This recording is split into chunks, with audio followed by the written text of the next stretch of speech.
everybody, Happy New Year. I hope that you have had a wonderful 2024.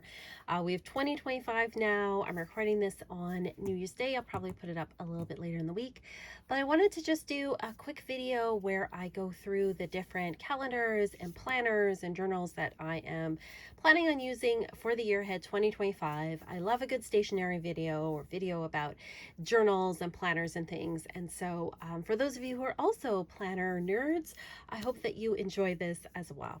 So I'm going to start first with the wall calendar that I'm using. I get this every year. This is the Llewellyn's 2025 astrological calendar. They put this out every year. I used to get the witches one for years, and then I think about 5 years ago I switched over to this one just because it has more detailed astrology information in it.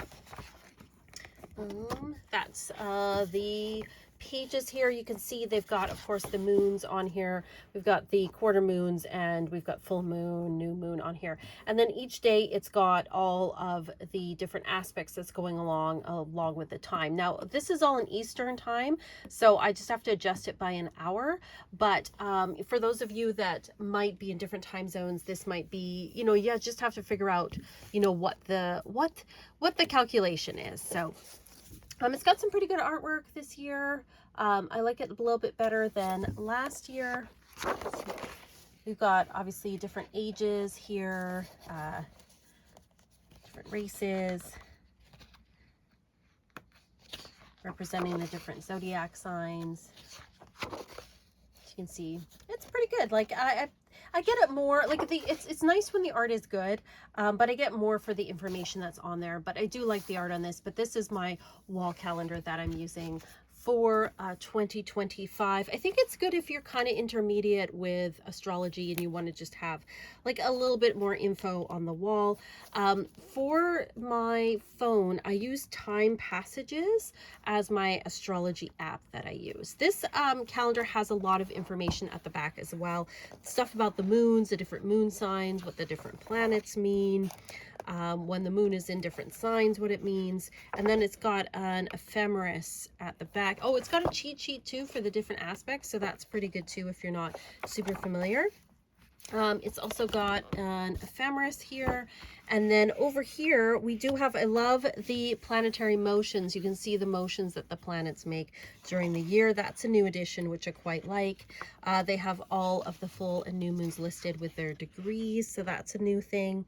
So yeah, it's a pretty good resource, I think, just to have a quick at a glance what is going on for the day. Next on this list, this is a couple of workbooks that I've used, maybe not every year, but I have used it frequently, and I decided to do it again. This is the Leonie Dawson 2025 Brilliant Year Workbook Life Edition, and then this is the Biz Edition. And this is just something that I do, especially between Christmas and New Year's, to help me plan out the year, plan out what my goals are, what I'd like to achieve. I remember a few years ago, probably about 10 years ago, these were kind of all the rage. And then I kind of got a little bit turned off of Leonie Dawson just when she got involved in the whole multi-level marketing thing, just with like a big oil company, because I feel like, no shade to her, but I just feel like multi-level marketing is very predatory on people. And so it was kind of a bit of a turn off with what happened with that. But the books themselves are still really good. I will say though in here, but I did start writing in it, but I haven't totally filled out. I will say it's slightly smaller just in width and length, I think, than other years. It feels like that anyway. The colors are nice and everything. I do feel like the areas to write in some places are a little bit smaller. But overall, it's really good. I feel like there's less ads in it than it used to be, but before she was putting out her own through her, like it was putting it out through the website rather than Amazon. And so, she was trying to generate some money from that through courses and things. So I don't blame her for that, for sure. So, it's pretty good. I think it's really good for getting like an overall picture of the year. I will say though, when I started writing in this with markers, I've done that in previous years. I don't know if it's the paper's different or something, but the markers bled through. So I've been using pen, but I am going to be finishing that up, working on that. throughout January. And then I have the Biz edition as well, which is the same thing, but it's just for your business. So it's really great. It's really colorful. It's really fun. That's why I like using colorful markers in there, but not this year. The paper, I know it could be the markers too, but just so you know, if you are thinking of using markers in these, they might bleed through. So it's very colorful. It's very happy. Gives you like some prompts and things to think about, you know, what you might want to do with your business and with your life during the year. I think it's a really good exercise and things. So I'm really happy I got these, and I'm going to be working on these over the next couple of weeks. I usually like to have them to have them done within the first week of January, but this year they came late, and that's okay. I'm just going to continue working on them throughout January. So those are my goal workbooks for the year. All right, so this is the Magic of I planner. This is my day planner. This is the thing that I'll be carrying around with me in my purse, in my bag.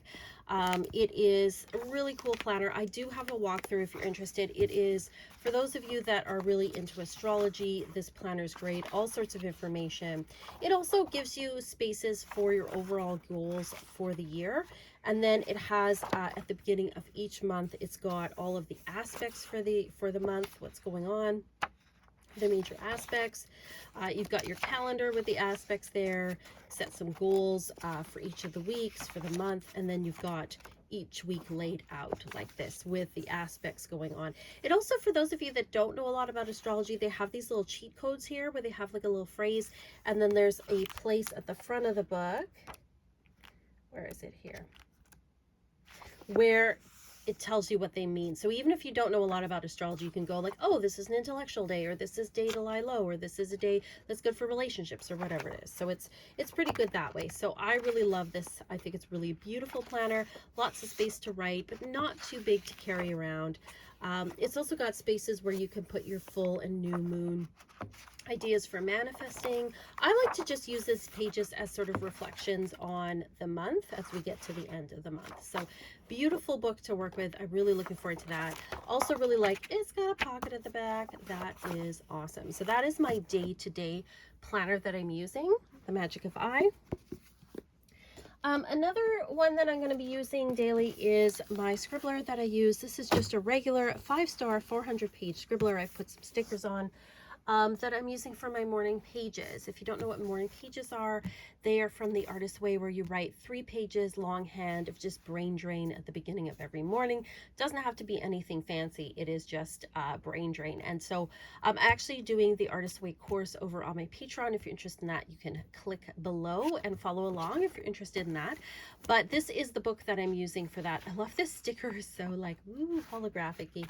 I'm not going to obviously show you the writing because that's personal, but I like to use star stickers just to reward myself for like, hey, you finished another day of writing. So it's just your typical blank. I love the pockets though for putting stickers and stuff in. So there's some more stickers there, but it's just like a blank one. I like one that's nice and thick so I don't feel like, oh, I feel like it's got lots of room for lots of days. I can use this for a while. It's just your basic scribbler, so I don't feel like, you know, I have to be precious about it. I'm writing more in pages. I'm doing brain drain. So just having a really basic scribbler, I think, is really important for that. So this scribbler I'm going to be using for my exercises in the Artist's Way. The Artist's Way program has exercises every week, journaling exercises, journaling prompts to do. So this is just like your basic, I believe it's like a Blue Note is the name of the brand. I love it because we've got these pockets back here. As you can see, I've already put like stickers and some other things there. And again, it's just like your basic, it's just a basic notebook. But I am going to be using it for the exercises with the Artist's Way. And I do like to have the exercises separate from the morning pages, and so I am using this book. I love that it's spiral bound too, because then a spiral bound is so great when you're just, you know, you want to have something on your lap that you're just writing through. Again, something I'm not going to feel like super duper precious about, so I'm not afraid of making mistakes or anything. So using this for Artist's Way exercises. So that is the second notebook that I'm using.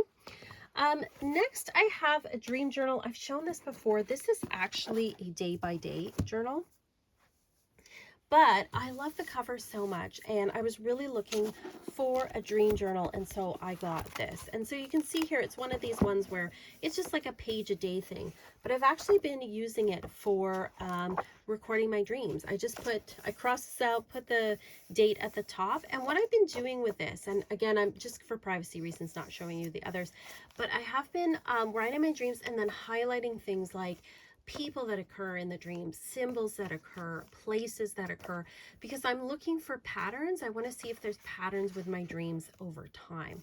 And so this is something that I've been working with already, but I'm going to continue to work with throughout 2025. And then at the back here, interestingly, after we get to the dates, there is some blank pages here, some other blank pages, and this is where I'm going to write down, I think, when I'm done working through this book, whenever that is, all of the recurring places and people and objects, to see like kind of what the dream and symbolic language is that's going on like in my dreams. So that's something I'm really going to be working with this year. As you can see, I've already got some pages filled out, but it's something I'm going to be continuing to work with just on into 2025, and we'll see how long it takes me to fill this particular book. It may even go into next year, 2026. Also really love, besides just how shiny and lovely this is, I love when a journal like this has these elastic bands to keep it shut, because you never know, you know, I feel like we stuff things in journals, we add things into journals, and it's nice to have something that kind of keeps it closed. Next on my list is my, I don't know if you call it a grimoire, a book of shadows, but this is sort of a spiritual journal. I've had this one for a while. I've used it just sporadically. This is one where it does sometimes feel like it's a bit precious. We've got the gilding on the side.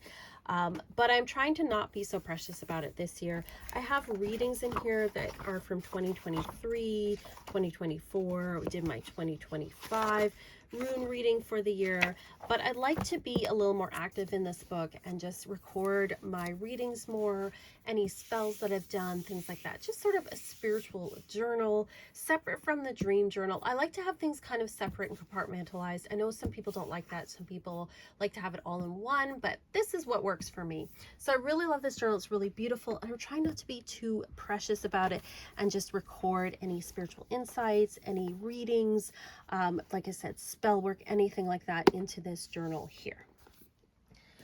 Next we have some of the journals I use for creativity. This is my journal for creative writing. So this is one that I can just pop into my book bag. I think it's really beautiful with the unicorns on it. Again, we've got the elastic band that I love.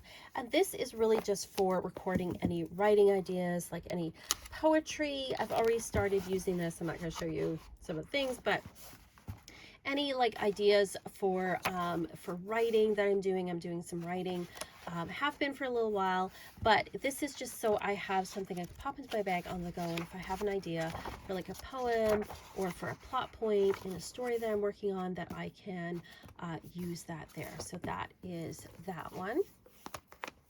And then when it comes to my art, I do have a sketchbook here. This one was started recently. These are my favorites. I've been using these forever, these premium sketchbooks. I love the bound ones rather than the spiral. I'm not sure why, I like them. Again, this is one I just started to use recently. Of course, we've got like Guns N' Roses in here. I mean, what else would we have, right?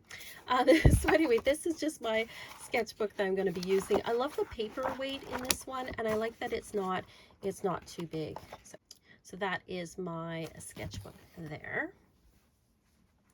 Then we have here, this is the book that I use for music, just making some musical notation. I am not like a classically trained musician. I do power chords and things, and so I just like to have written down, if I start with this, just any of the chord progressions and things that I'm working on with the different songs. This one again is fairly new.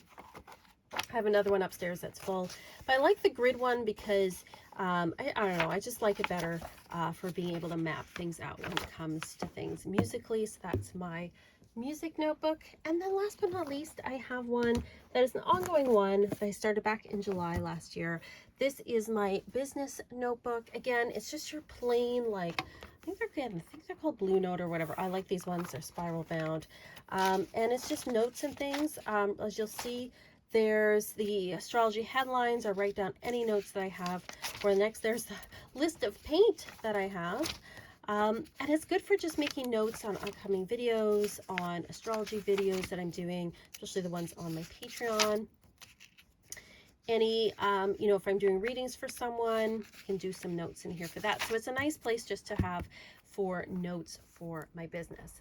So those are the journals that I'm using this year. I know it seems like a lot, but I like to keep things kind of compartmentalized so that, you know, I have like dreams in one thing, I have writing ideas, I have spiritual stuff, I have like my sketchbook. I also have like a watercolor pad upstairs. I didn't bring that down, but I use that as well in my art. So those are all the calendars and planners and things that I'm using for 2025. Let me know what your thoughts are. What planner are you using? What calendar are you using? What do you like to have all things together in one notebook, or do you like to have them, you know, separately? What are your thoughts on that? And again, if you're interested in joining me with The Artist Way, you can definitely sign up on my Patreon in the link below. I'm also doing astrology, year ahead astrology, as well as God and Goddess and angel readings for 2025. They're going to be on sale for the month of January, so you can check that out on my Etsy shop as well. Just thank you for being here. I hope you have a wonderful, amazing 2025. I hope it brings us all wonderful things, that this year, you know, things get better. I certainly am hoping for that. But I'm sending you all so much love, and a big thank you to my patrons as well for supporting me as we go into 2025. You guys are the best, and as always, peace and love. And